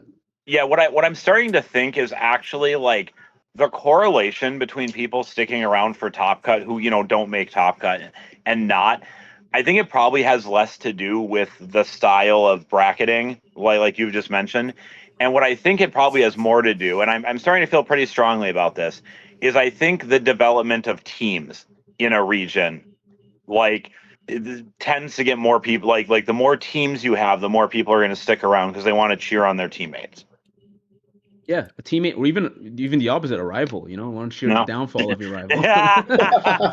Yeah. Yeah, everyone in Minnesota just sticks around to watch Wacko lose. That's how that That's works. my goal right now, honestly. That's what I want to do. Just to lose? That's wild. You have to have a heel. That's what I want to be. That's true. You had to be the best. That's why you're in the heel team. Yeah, to be fair, Wacko, that's always how I build Metal Empire. Like, you know, our scene's generally like very friendly and like, you know, everyone's chill for the most part and everything. But Metal Empire is kind of our big team out here in Minnesota, and they've traditionally had a lot of the top finishers and the top players and whatnot. So I've always kind of billed them a little bit as like the big bad, you know, even though like they're nice guys and they're not bad people or anything. You got to have, you know, you got to have the, you know, the undefeatable team, and it's, you know, got to be everyone's goal to take them out. You know, it's kind of the premise, you know. It's hard though. It's hard though since they added Wacko. They stole Wacko from a different team, and that led to like fun, but you know, like a little bit of like fun drama, if that makes sense. You know what I'm saying? Like a little bit of fun shit talking, you know, which I like. I like the good natured shit talking. Always. Yeah, we've got something cooking in the background that isn't Metal Empire now. I'm excited to see how it shapes up. Oh. Oh, are you talking about what I think you're talking about? Yeah. About Cake's team? Maybe. I think. Are you on that team now? I don't know what team you're talking about. Okay. Cake. Listen, it's not that big of a secret, okay? No, because I don't know what he's talking about. So. Well, I'm talking about Papa D's team. I don't know what Wacko's talking about. That's what I was talking about. Oh, yeah, I'm part of that team. Sick. See, there you go.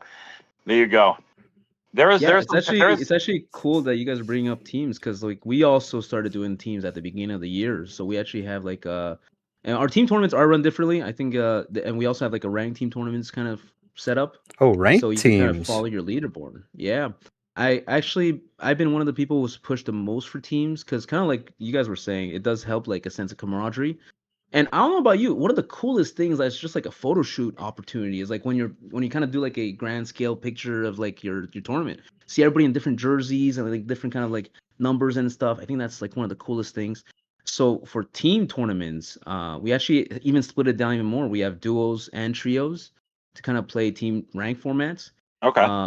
And I've been kind of brainstorming these two formats. So essentially, for duos, it's each player on the team of that pair brings 2 bays, totaling 4 bays, and essentially all the parts have to be different, all that kind of good stuff. And what would happen is before the match, we actually have a ban phase. So you would kind of roll the die, winner gets to ban first or ban second or whatever. You put down your 4 bays, and then what happens is you're banning out one of each player's bay. So at the end of it, you actually each have 1 bay. And start playing like with those 2 as like your bay. The real reason why we did that is because before we added ban phase, everybody just brought the same old bays. I think we all can kind of visualize the bays you would bring in such a kind of format.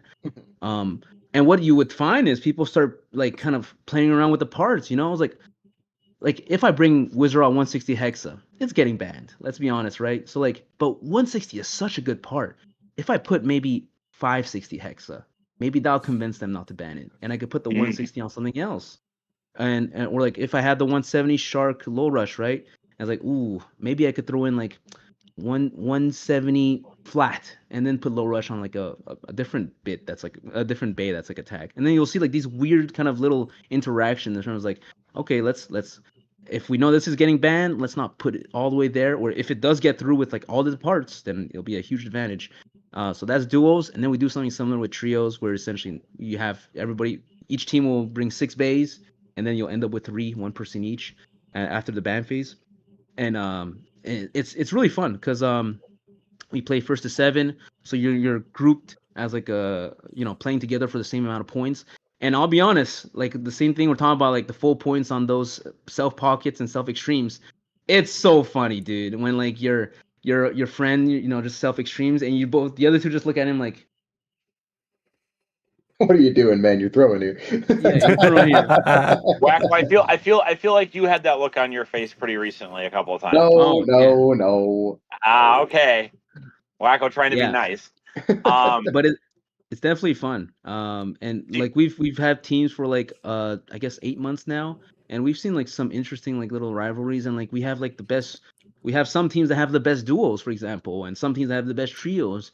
And then we also give like some amount of points for like just a solo performance of all the team members. So it's like even if you're not a good team player, and so what you'll find is that there are people that are really good team players, and you also find there's some people that aren't really good team players. Like there might be like the best solo player you've ever played, but then he's doing worse than the guy who's kind of like an okay guy, but he's kind of like the glue guy, you know? And he's kind of like, oh, keeping the mood of the team good all the time. And it's very interesting how things have played out. And we have people that are like, he's a team monster, you know, he's a team tournament monster. Yeah, we definitely have players like that here who tend to play very well in solo play, and they get on a team, and then their team will go 1-5, 0-6. We've seen that. Some people just are better at working together than others. You know, that's a totally separate skill set from being able to rip it well. You know. Right. And I mean, we all said it earlier, right? It's like there is no correct way to play Beyblade. And is somebody who's like really good at teams like not as good as somebody who's necessarily only good at solos? I don't know. I don't think there's like a right or wrong answer. That's No, fine. absolutely. And Wacko, you say you want to be the heel, but you're being way too nice. Part of being the heel means being a little mean sometimes. Yeah. Yeah, you're the I baby guess, face right but now. you got to be mean in a way that makes people want to beat you, not to just be mean. Okay. I'll say it then. I'll say it. I'll be the heel. No. Yeah. Yeah, you will. No, I mean, I will, but if Wacko asks me not to, I won't. Okay. So, got another question from YouTube from Looney Lux. Who do you expect is going to do best this season out of your region? Ooh. That's a good one. So the top rankings have kind of shifted a lot, and we're actually nearing the end of the season. So our season will actually end on the 23rd of August. So we Oh. do like roughly like 4 month, not quarters. I guess it'd be like some almost like a semester. I guess like 4 months. So we're almost at the tail end. So we're not too far, and we have a pretty good visual as to who could be in contention for first place.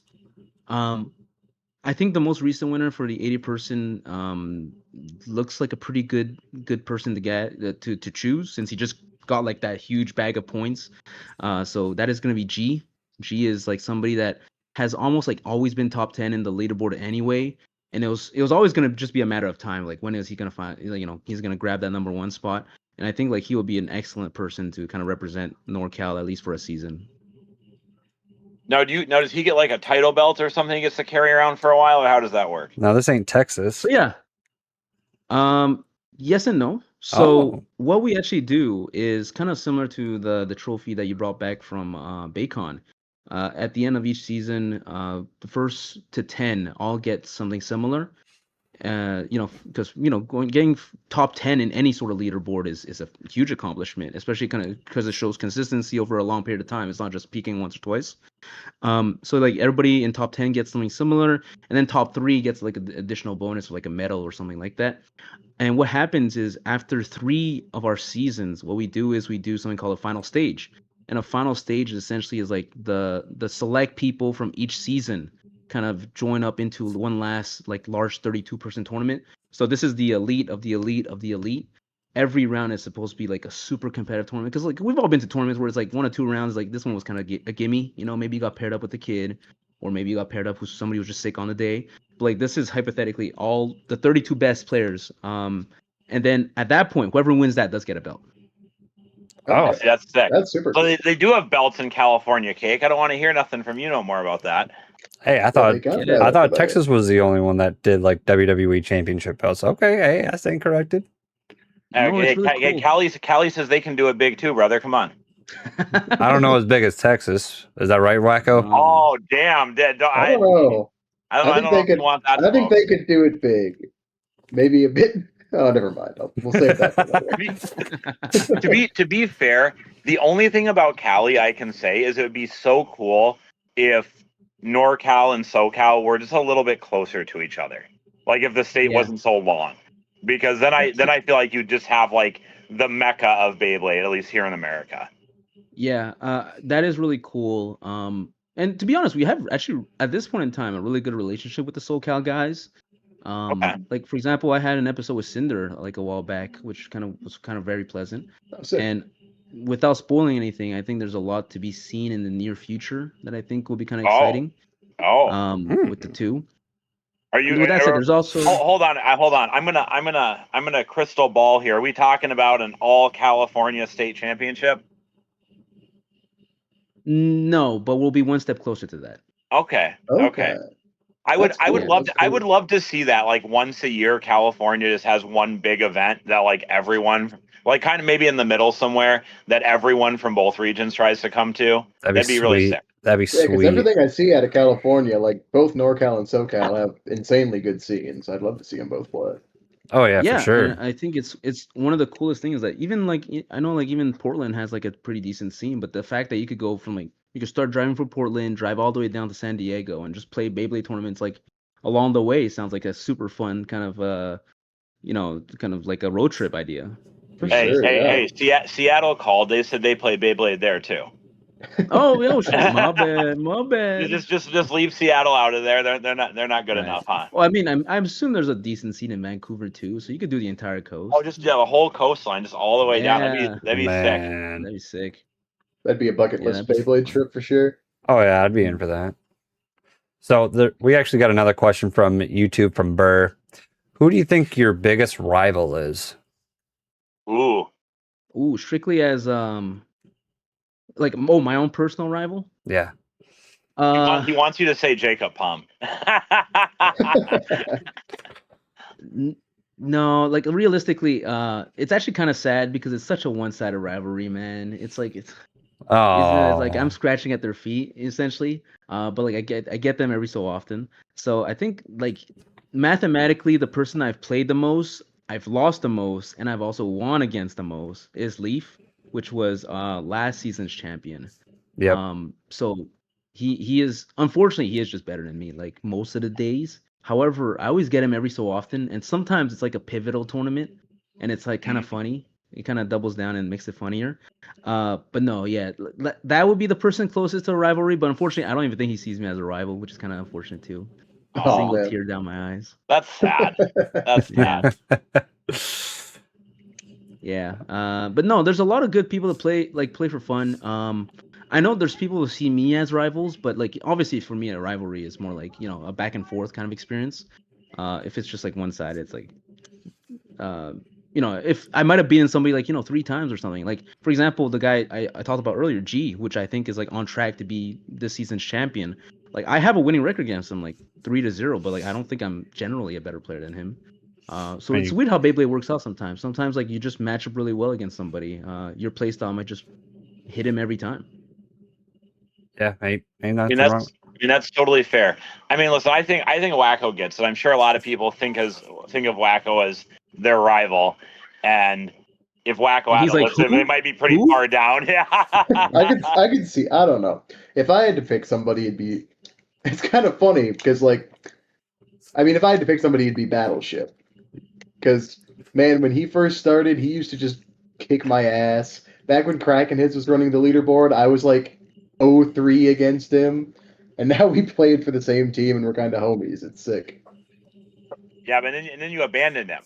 No, that's a heel move right there. That's a heel move. No, we're playing together in contact still. We're playing in contact. Okay, allegedly. For sure. Yeah. See, I like giving you shit about. You said you want to be the bad guy. You got to be able to play into at least a little bit, Wacko. Come on. All right. Just a little bit. You abandoned your best friend to pursue a sponsorship. See, that sounds like a heel storyline. It really does. No, every man's got a price. Every man's got a price. And the funny part is, like, Battleship knows that's not true, right? But it's a funny storyline. You know what I'm saying? My price is 7% off. Only 7. Oh my god! What's going on? Only 7% off the $90 Valkyrie or Valkyrie Glory. Hey, whatever it is. We got Red 13 up in chat saying that Plain Egg Salad is his rival, which is fair. He has been saying that a lot lately. I mean, every time we go to South Dakota and everything, they always play. Egg always wins. Oh, and he just deleted that message. Okay, okay, Red. No, so Red said here's what Red actually said. He said to me right before the show started. He said, "Egg may beat me in matches, but I beat him in amount of shark scales in my store's inventory." Man, that's a flex. I mean, That's worth more than gold, dude. So it's actually kind of a true story. Red's a guy out from South Dakota, right? And he works at this giant store called Izzy's Gym.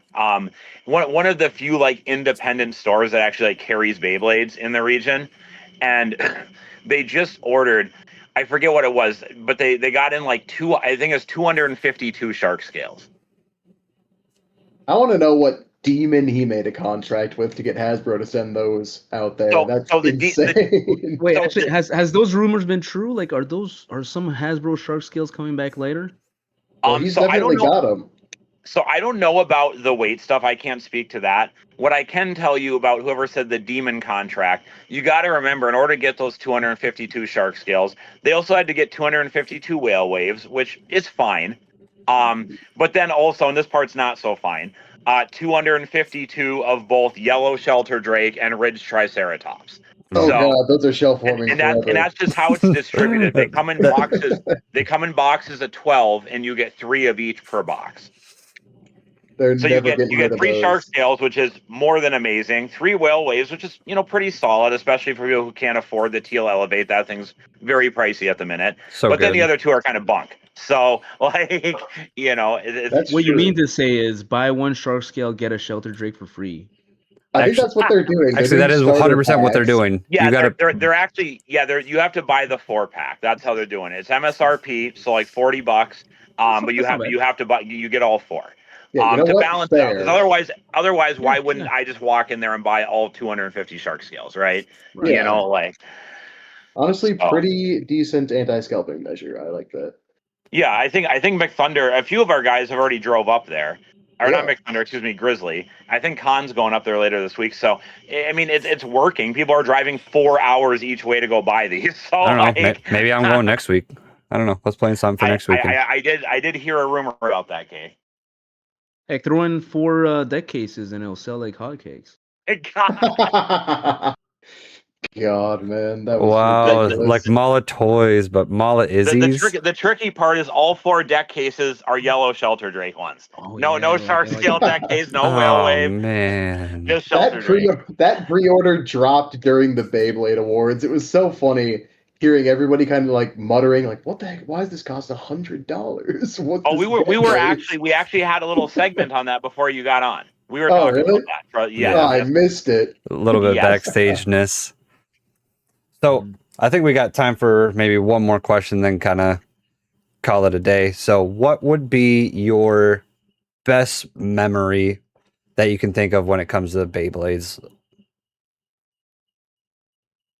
Well, look, there's a few classic ones. I assume most people remember their first wins pretty fondly. The first time that you kind of break through after trying really hard, stuff like that. But at a certain point, I've been here for about 2 years and maybe like 2 months, something like that. At a certain point, they start blending together. So it's definitely like the social kind of memories, right? Whether sometimes not even the tournament itself, sometimes like the meals after the tournament, sometimes you like you have like 20 plus people or 30 people at like a restaurant or something. That's pretty hype too. I think as a tournament organizer, one of my favorite kind of moments was I ran a tournament called Purple Rain. And essentially, it started out as like, oh, okay, the first, it was like when the Metal Coat Hover Wyvern first released, and it was pricey even then, but it was like 170-ish, and I had that like as a headliner prize when it first came out, right? And I had that as a headliner prize, and I said before, our judges get early signups, and like as like a judge benefit to kind of encourage people to become judges, and I had immediately 30 plus judges sign up. Like I never even made it to public sign up. So the way we do is we have like an early sign up, and then once we have a sufficient amount of judges, which is usually about 6 to 8, you move them to public signups to fill out the rest of the roster. But this one, just all 32 spots were taken, and it was just such a strange feeling of like, damn, the fact that A, people wanted to come out for this, B, we have enough judges for this to even happen, and C is like, these are people that, because judges are typically people who've been around for a little while. It's like, I recognize all these names. It was a really cool kind of feeling. So it was like one of the more intimate kind of tournaments. You know, for that tournament specifically, I kind of had the entire venue, got some pizza for everybody, kind of put up a little Nice. stream and stuff like that, so that people who aren't even in the play area can kind of watch from the side and stuff like that. And generally, just everybody had a good time, and I'm kind of that's like one of the core memories I remember fondly of. I mean, that must have been one of the quickest and most well-judged tournaments ever. Surprisingly, no. I think everybody was like, just like, there's enough judges, they can do it, you know. And you have like 30 of them doing that, yeah, you'll have a. So you do still gotta round up the sheep and kind of make it work. Like it was faster than most, but it was not as fast as I thought it would be. I thought it'd be just like, here's the prize, you guys do it yourself. I'm going home. Call me in 4 hours so I can give it to. Oh my god! It was not that at all. Oh my god! No, you as an organizer, you always got to be a shepherd. That's kind of how that works. No matter what the environment is. Yeah. So I think it is about time to kind of start wrapping it up. But Dole, if there's any sort of like shout out you like to give, and also talk about any up and coming tournaments that you would like to go ahead and talk about right now, the floor is all yours. Yeah, for sure. Again, appreciate you guys letting me come on. It's been a kind of a really fun talk behind the scenes, and honestly, it was like pretty bing bang, all done, and we just got on. Like no nothing too complicated. But yeah, like at the end of the day, if you want to come out to NorCal, whether it be San Francisco or Sacramento or San Jose or something, reach out. I'm sure we're gonna have put Discord links somewhere and all that kind of good stuff. Kind of reach out and fire tournaments, and like we fire a lot of tournaments, and sure, it's not always the shortest drive for like somebody in NorCal, but like I promise you we'll have at least one tournament a week. I think like this season with which is our seasons are 4 months, we had like 60 plus tournaments to go to within the 4 months, so you'll find something during the weekend especially. That's crazy. Yeah, I love that. I love that. As far as yeah, and granted, not all of them are like super competitive. Some I include local nights or like some of the bigger local nights and stuff like that. But yeah, you could definitely find a Beyblade tournament readily available for you. In terms of like upcoming tournaments, actually this weekend is gonna be a big double header for me. I'm expecting a 64 and another 80-person tournament. So we're gonna make that work. Last week went pretty well, so I'm hoping this week goes well too. Yeah, I would shout out them, but they are fully capped, so I don't want to like, make people. I guess you could join the wait list in the off chance somebody drops, but worth a shot. Yeah, they're like fully capped. He doesn't want to be a heel either, Wacko. He won't rub it in their faces. They missed out. Yeah. I mean, so to be fair, did that cap out in less than a minute? No, it took like 2 hours. It did take out 2 hours. Yeah. Okay, that's pretty good. No, yeah, that's still solid, brother. No, 45 seconds is really good. Yeah, this is fine. On the 15th, I'm running a 64 tournament. It's going to be called Ever Blue Skies. The headliner prize is going to be a Blue AP. So people come out for that. What's always fun. Let me ask you, what's the entry fee on that? It is going to be a cool 15. Okay, that's not bad. That's not bad. $15 for a chance to win a Blue AP. Bet. Yeah, and I mean, I don't even want to look at the prices because, like, I'll be honest, it's not even worth talking about. And then on Sunday, that one's already at 80%. I think I could take maybe like 5 to 6 more. That's the headliner prize on the Sunday is going to be a gold wizard rod. So we're gonna make what's the entry fee on that one? Still 15. I've always done the 15. Okay. You must like losing money, brother. He's cooking. So thing is though, like I've been doing this for like almost 2 years, and they weren't at this price when I got them. So like, you've been sitting on it for a minute. Well, okay, you've been stockpiling. Yes. That's a good idea. Oh man. And look, my thought process is I want to give people in my community a fair shot at like the cool stuff. Yeah. Like not everybody's got the means. I understand that. So I think like, and honestly, if they do earn it and win it and all that kind of good stuff, it feels sweeter, to be able to kind of win that. So they have to prove it in battle. Yeah, for sure. It's a gold wizard rod at the end of the day. That's solid gold. Yeah. So yeah. Yeah, so you got a pretty good tournaments coming up so far, but Us here in Minnesota, we have quite a bit ourselves. So Vile. Yep, the tournament wrap up. All right. So this Saturday at Broken Clock Brewery. All right. 4 p.m. doors, 5 p.m. start time, $5 entry. Double elimination. Our first ever double elimination in Minnesota. Now don't worry if you get eliminated early. They have beer, they have wine, they have a food truck. So it's in, and there's still gonna be plenty of space to free play with your buddies if you get knocked out early. So don't sweat that too much. And we got some cool prizes. There's a red AP, there's a Valkyrie Volt, there's a pink Scorpion. So some nice stuff to chase. So it'll be a lot of fun. So hopefully y'all can make it out, show support for this, potentially new venue. If this goes well, we could have subsequent events there. So let's make sure to show Broken Clock that we're a good, serious community, and show Psycho Pomp your support in his first ever event as an organizer. So let's all make it out to that. Then the next weekend we have Contact. Everyone knows the 21st, the 23rd. All that sign-up information is on Challenge. You just sign up through Challenge. You pay through Challenge. If you have any questions, because I know it's been coming up over and over again, go ahead and ask Wayward. Wayward can walk you through it if you need help. He's the master of all that kind of stuff. So that's going to be super fun. Remember, the Saturday, the big Swiss Showdown, there is $1,000 cash on the line for first prize. There's a lot of other cool prizing too. It's going to be distributed throughout the weekend at the other events. So make sure you get into that. And it's just going to be a great weekend. It's going to be a lot of hanging out.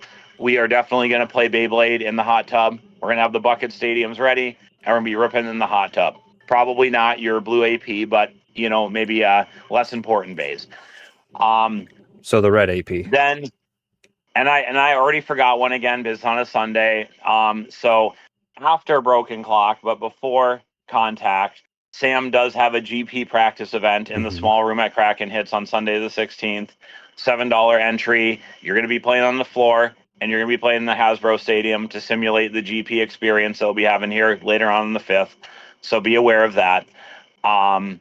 And then Sam has another event on the 29th. That one I don't have all the information for yet because he hasn't posted it, but it might be another GP practice. You'll have to ask him because I don't know for sure. But that'll be $7 entry. 4 p.m. doors, 5 p.m. start time, standard for Kraken. And then on September 5th, everyone knows we're going to have the GP. That's going to be pretty cool. Everyone knows what's going on there. I don't need to go through that too much. And then I think we have the September schedule kind of locked down. The weekend after the GP will probably be a Sam event. The following weekend will probably be something I'm running. And I believe the last weekend of the month, the 26th, will probably be a next spin at the mall that Wayward's running. But there'll be more information on that as we go a bit closer to September. So if you have any questions, hit me up in the DMs, but it's all pretty straightforward. Oh, and I guess we also have Metal Fight on September 20th. So Akuna will be very happy to hear that. That's at the library. Holly's running that. I believe it's an earlier start time, maybe noon or 1 or something like that. Whatever you might know. 12:30. 12:30. Okay. Right. Yeah. Yep. So a lot of stuff going on. Through August into September. So yeah, it's gonna be a dope time. So everyone should show up and quit going outside, quit hanging out with your family, come to Beyblade. Let's do that. Can I ask, is Broken Clock a new venue? Yeah, it is. Yeah, and so for all those thinking, look, first impressions at a new venue is so important. Even if you don't come, even if you have to work through, you can't make tournament, come by, swing by, just to show that there's life and interest in Beyblade. Yeah, we've done those shop owners love that stuff. It's actually at a brewery, which is kind of cool, and we've done maybe a handful of free plays already there. So they're pretty familiar with our scene, and they have no complaints, as to my knowledge, at least. Yeah. So, Yeah, we just want to show them that it's worth them giving us the room. You know what I'm saying? That they can make enough revenue off of, beer sales and food sales and stuff that, hey, we can have these guys back and it's not a big deal. True. So yeah, everyone should show up who can make it. It's very important. and I'll be honest, Beyblade does sell itself. Once you see people get hyped and stuff, people get it. That's literally how it came up. One of the board members for this particular business saw us doing a free play and was like, hey, maybe I could lock down the lounge room for you guys one of these, can you guys get enough people out to make it worth it? And we're like, well, we can try, like, so that's actually exactly how it happened. So that's a very good point. Yeah. All right. Well, other than that, I guess Red wants to take you out for dinner there, Vile. So whenever you guys... Red always wants to take me out for dinner. This is nothing new. Well, I'm just saying it because it was up in chat. This is one of the most glorious storylines in all of Beyblade. A Christian pastor wants to take another man out for dinner. So that's a wonderful storyline. I love it. Hell yeah. Well, now I got my clip for the episode, so I appreciate that. All right, guys. So if you guys would like to check out Dole and the Back and Forth podcast, all his links will be down in the description. Definitely worth a listen. Super awesome dude. So we all appreciate you kind of taking time out of your schedule to kind of be on this podcast. So thank you so very much. Of course. Thank you all for letting me on. Yeah, absolutely. All right, guys, but make sure you go to baysandbricks.com, use code SPINZONE at checkout, and also go to malatoys.com, use code SPINZONEPODCAST at checkout for some monies off for hopefully that Hell's Neither deck set if it ever comes back into stock. Hopefully without the deck box. But other than that, up until next time, guys, so long, stay safe out there. Have a good and awesome rest of your day. Take care.